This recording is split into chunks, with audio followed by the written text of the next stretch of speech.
Bon, 13e et dernière intervention, vous êtes toujours motivés? Non, vous êtes toujours motivés?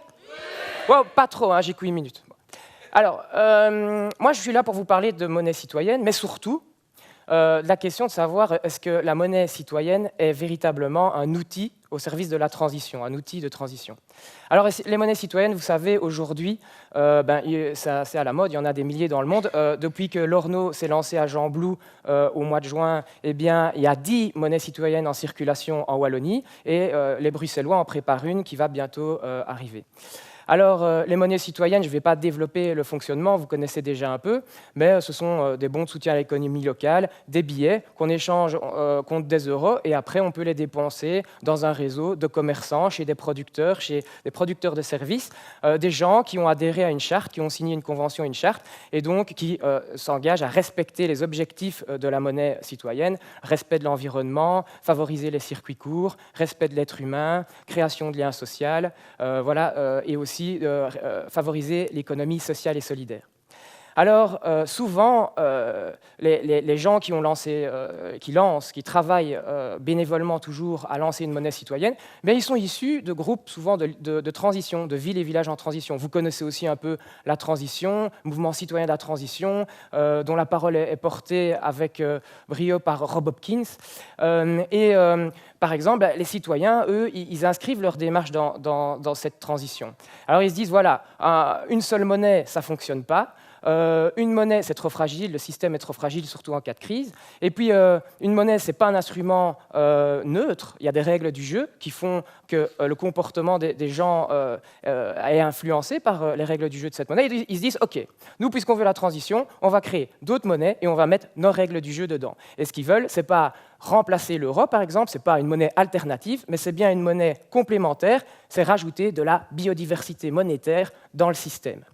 Alors, les gens qui lancent la monnaie citoyenne, ils veulent œuvrer à la transition. La transition, donc, transition vers un autre système social et économique, plus respectueux de l'environnement, de l'être humain, qui se passe des énergies fossiles, où la communauté retrouve son autonomie et sa résilience. Et on en a déjà beaucoup parlé aujourd'hui. Mais alors, OK, aujourd'hui, il y a des monnaies citoyennes. Ici, à Liège, c'est le Valeureux. Moi, je suis un des volontaires actifs dans le Valeureux. À Namur, il y a le Lumsou, à Louvain-la-Neuve, il y a le Talent, il y a les blés à grès d'oiseau, par exemple, il y a les pieds à Arlon. Ça marche, mais ça reste anecdotique. Mais en quoi est-ce que ces monnaies sont vraiment des outils qui peuvent être au service de la transition? Alors, voilà, je vais vous exposer 5 grandes raisons pour lesquelles ces monnaies peuvent être vraiment un outil au service de la transition. La première, c'est qu'à même avant d'utiliser cette monnaie, eh bien, c'est un outil d'éducation permanente et de sensibilisation. On est obligé de parler de la monnaie, donc on ouvre la boîte noire de l'économie, de la monnaie, du système monétaire. On utilise tous les jours la monnaie, mais on ne se pose jamais la question de savoir comment ça marche. Et donc les gens commencent à prendre conscience, il y a une prise de conscience. Et pour qu'il y ait une transition, il faut que les gens prennent conscience de comment ça marche et qu'est-ce qui ne fonctionne pas. Alors, ce qui est intéressant aussi, c'est souvent, quand on est dans des associations, on a toujours le même public, on dit toujours les mêmes têtes. Mais là, la monnaie, ça concerne tout le monde, ça concerne vite tout le monde. Et donc, il y a des gens qui se retrouvent dans des événements avec la monnaie et qui se posent des questions, alors que d'habitude, ils ne seraient pas allés d'eux-mêmes vers des initiatives de transition. Et puis aussi, il y a des gens qui disent « moi, je ne sais pas, je n'ai pas le temps d'être actif dans la transition », mais en utilisant la monnaie, ils contribuent déjà à être actifs un petit peu dans ces initiatives de transition, et donc c'est un moyen facile de se mettre en route. La deuxième chose, la deuxième grande raison pour laquelle les monnaies citoyennes sont vraiment un outil au service de la transition, c'est que la monnaie, elle existe grâce à un réseau d'acteurs, mais surtout, elle crée un nouveau réseau. Par exemple, le Valeureux à Liège, c'est 260 commerçants, producteurs, fournisseurs, donc à Liège et évidemment dans la région liégeoise. C'est plein de gens qui connaissent pas forcément la transition ou les initiatives en transition, mais qui sont connectés grâce à la monnaie à ces initiatives. C'est des commerçants, des prestataires, mais donc c'est aussi des associations, des acteurs culturels, des acteurs politiques, voilà, toutes sortes d'acteurs qui se mettent autour, et donc on a ce réseau. Et quand bien même demain la monnaie citoyenne devrait disparaître, eh bien on pourrait penser que ce réseau il existe et qu'il y a une richesse déjà en lui-même, et la transition sera nécessairement collective, donc tout réseau est précieux. La troisième chose aussi, c'est que la monnaie citoyenne, quand on l'utilise, on se dit où est-ce que je peux la trouver? Alors il y a le site internet, il y a Facebook, il y a plein de choses pour pouvoir parler des acteurs, des partenaires des monnaies citoyennes. Mais la monnaie citoyenne met vraiment en lumière les petits producteurs, les petits commerçants, les petits acteurs de l'économie régionale.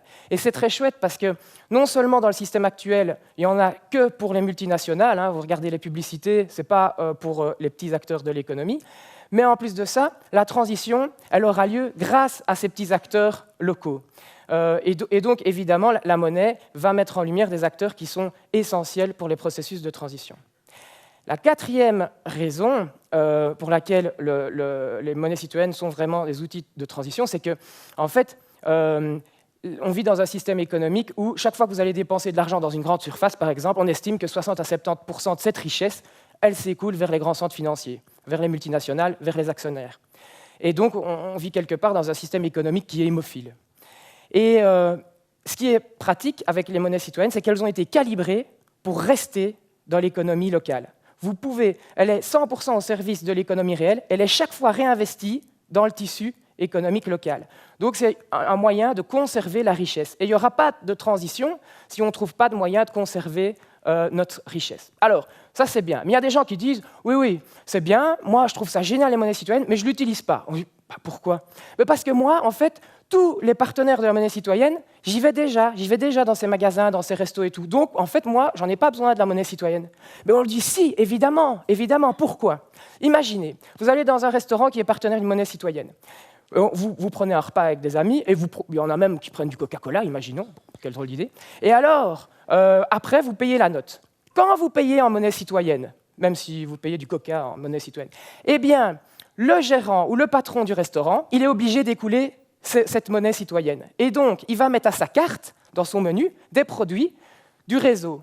Et il va même peut-être mettre une bière locale, un jus de fruits local, un producteur de fromage local. Et donc, grâce à la circulation de la monnaie, la nature de l'activité du restaurateur va changer, sa carte va changer, et la monnaie va resserrer automatiquement les liens entre les producteurs locaux et les commerçants et les restaurateurs. Donc, en fait, la transition, on pense souvent au hardware du système, hein, faire pousser des légumes, mettre en circulation des vélos cargo, des choses comme ça, mais on ne pense pas souvent au software du système, ces logiciels qui permettent au système de fonctionner de manière cohérente. Et la monnaie est un de ces softwares qui permet de faire fonctionner le système et la transition de manière plus facile. Alors, juste pour terminer, parce que c'est déjà fini, on dit oui, mais qu'est-ce qu'il faut faire alors pour que ça marche, la monnaie citoyenne ? Et que la transition puisse vraiment décoller, en partie grâce aux monnaies citoyennes. Eh bien, c'est simple, il faut l'utiliser. Si vous l'utilisez, ça marchera. Si vous ne l'utilisez pas, ça ne marchera pas.